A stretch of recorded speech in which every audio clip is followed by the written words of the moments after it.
Hola cuarto año, espero que estén muy bien. Nos volvemos a reencontrar en una clase virtual.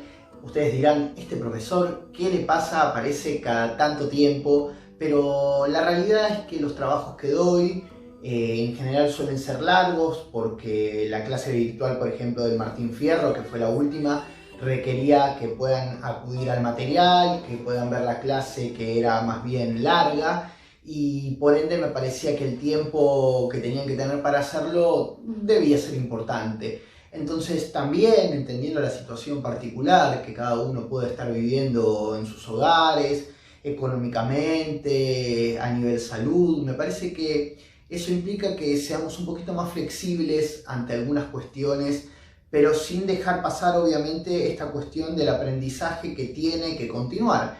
Es decir, yo no sé cómo trabajan con los otros profes, pero esto del canal de YouTube a mí me parece que es fundamental, que puedan verme, porque, digo, el contacto que ha desaparecido desde marzo, digo, nosotros nos vimos una vez solita y por ahí con algún curso ni siquiera nos llegamos a ver. Entonces, el hecho de poder escucharnos y poder intercambiar de alguna manera es muy importante para poder seguir adelante. Hoy vamos a empezar con el tema que finaliza el ciclo. Queda un mes y unos días solamente para que el ciclo termine, por lo menos hasta ahora nos han informado de esa forma. Yo los invito a que me entreguen los trabajos que me deben, a que se pongan las pilas con eso, como para poder hacer el cierre para bien y que todos puedan avanzar sin ningún tipo de carga en la espalda para el año próximo. El tema es España de cara al siglo XX, la poesía trágica. Cómo a través de las épocas, a través del tiempo, los artistas, los escritores han ido reflejando lo que pasaba en los países, ¿sí?, a través del arte. Nosotros vamos a ver acá cómo un país como España, que ha sido un país colonizador durante toda su historia, un país imperialista, hoy ese mote lo tiene Estados Unidos, pero Argentina fue una colonia española, lo mismo pasaba con Uruguay, con Paraguay, ¿sí? Esos países que han sido colonias en Sudamérica, como Brasil lo era del Imperio de Portugal, por eso hablan en portugués, nos va a ir dando a entender cómo los países pueden entrar en una decadencia, ¿sí? Acá la independencia argentina, no en 1816, pero en 1810 ya teníamos la Revolución de Mayo. Vamos a ver qué pasa. Primero vamos a ver una pequeña parte teórica para después encarar esos poemas y que puedan ustedes después realizar el trabajo. España de cara al siglo XX. Este material después lo voy a subir. A comienzos del siglo XX, España se encontraba derrotada y desmoralizada por el fin de su poderío imperial de más de 4 siglos. En efecto, en 1898 había perdido sus últimas colonias en suelo americano. La isla de Cuba obtuvo su independencia después de una intensa guerra que contó con el apoyo de los Estados Unidos, país al que además España debió cederle Puerto Rico y Filipinas. Por eso todo lo que en Puerto Rico hablan en inglés, ¿sí? También, ¿no? Porque terminaron siendo colonia estadounidense, igual que las Filipinas. Bueno, Cuba, en este caso, es como el símbolo de lo independiente, no se habla del comunismo, pero en realidad Cuba lo que hace es representar su propia fidelidad y su propia identidad alejado de la colonia, tanto estadounidense como española. Estos hechos agudizaron la profunda crisis interna que enfrentó a la dirigencia conservadora, representada por terratenientes, banqueros y grandes industriales, con los nuevos partidos de izquierda y los nacionalismos catalán y vasco, y un pueblo pobre y hambreado.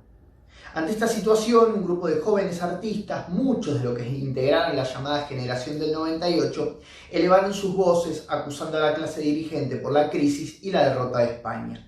Rechazaban la pasividad de la sociedad frente a un país inactivo y atrasado y proponían un cambio de mentalidad que acercara la política a la realidad y convirtiera a España en un país industrial, liberal y moderno.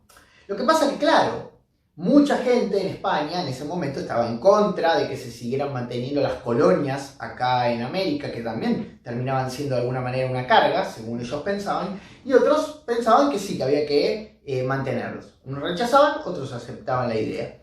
En el caso de la generación del 98, decían que el hincapié había que hacerlo en lo que sucedía en España, que demasiadas cosas malas pasaban en España como para que se estén preocupando por las colonias acá.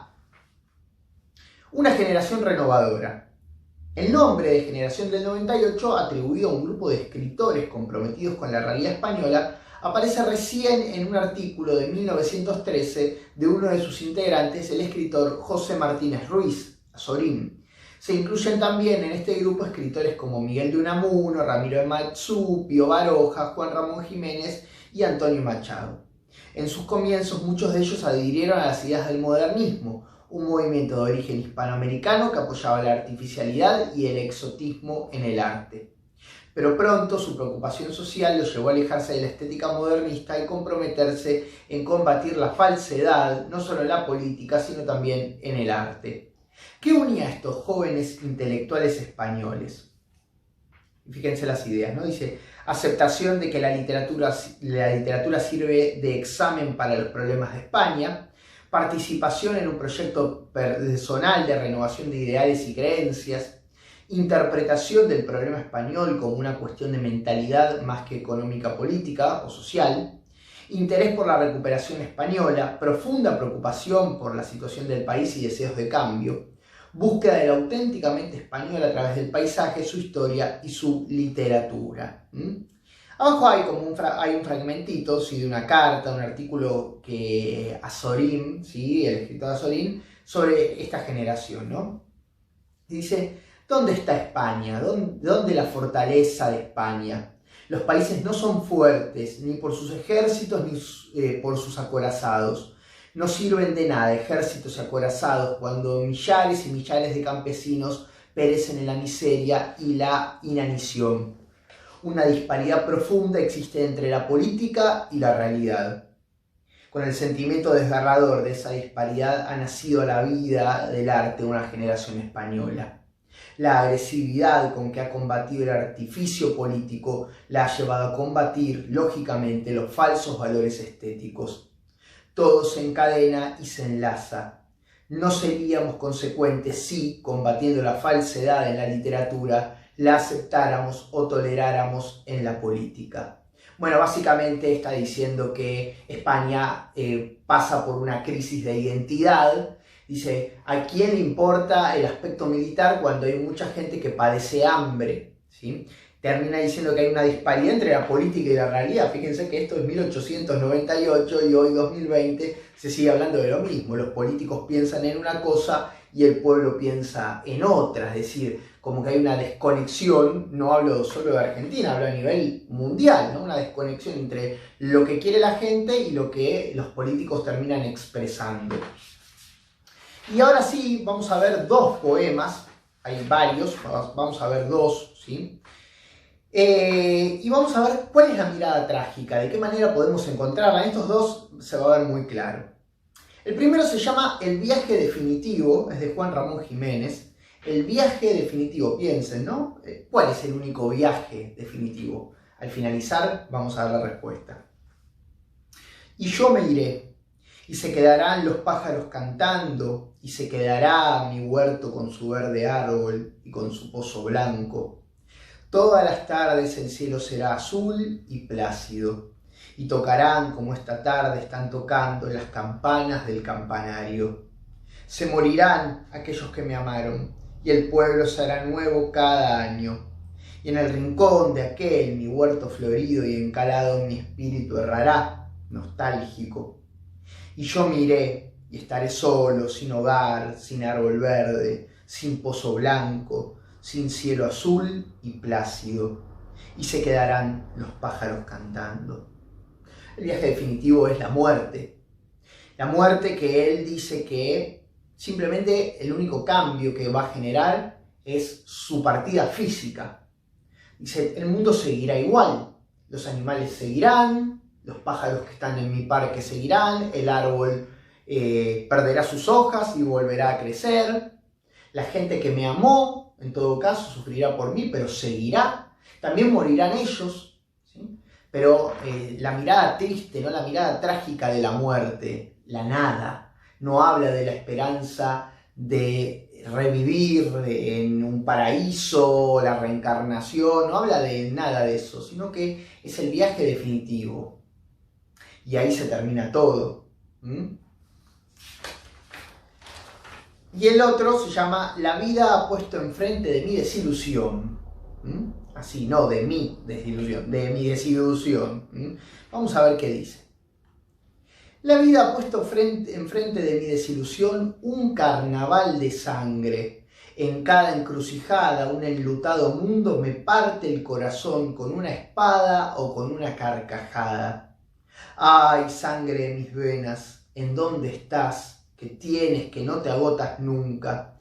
¿Qué fuentes milagrosas te dan fragancia y música, sangre, que siempre vienes a tener vivo y rojo este ramo de rosas? También de Juan Ramón Jiménez, en este caso, la desilusión que dice se pone enfrente de su vida, dice que en cada encrucijada, en cada problema, el mundo lo ha lastimado a él con una espada o con una carcajada, con violencia o con la risa, con la palabra. Acá se ve mucho la idea de los políticos, ¿sí?, que arruinan la vida de las personas, que no lo hacían de repente, algunos a través de violencia y otros que sí. Porque recordemos que en España se desarrollaba la guerra civil también, donde el franquismo, ¿sí?, se llevó por delante a muchísima gente, eso más adelante, pero en ese momento también se vivió una época de violencia. Él habla del ramo de rosas, el corazón es el ramo de rosas que dice que no se apaga nunca, que mientras corra sangre en sus venas, él no se va a rendir. Dice, ¿qué fuentes milagrosas te dan fragancia y música? O sea, él se hace una pregunta retórica. La pregunta retórica es aquella que no tiene una respuesta, sino que el autor se hace esa pregunta, no esperando que alguien se la conteste. Y se pregunta a su propia sangre, ¿cómo hace para seguir adelante? ¿Por qué se mantiene en pie? ¿Sí? Y termina hablando también del carnaval de sangre, ¿no? El contraste, porque el carnaval representa alegría y la sangre representa en todo caso violencia, tristeza, muerte. Así que es importante eso para tener en cuenta cuando tengan que contestar las preguntas del trabajito. Yo les voy a dejar todo este material aparte, ¿sí? Para que lo tengan, y después las preguntas que las tienen acá. ¿Dónde está que me perdí? Bueno. Estaba por acá. Bueno, no importa. Yo lo tengo a la mano igual, así que no se preocupen. Que se los voy a subir para que lo puedan realizar. Así que bueno, por favor, a completar todo lo que les esté faltando, así podemos seguir adelante de buena manera y terminar el ciclo como corresponde. Nos estamos viendo la próxima, que va a ser más temprano que esta vez, ¿sí? Seguramente para la semana próxima o dentro de 10 días ya tendremos la última, seguramente, actividad que va a ser un poco más larga, pero será la última. Nos vemos cuarto año y espero que estén muy bien. Hasta luego.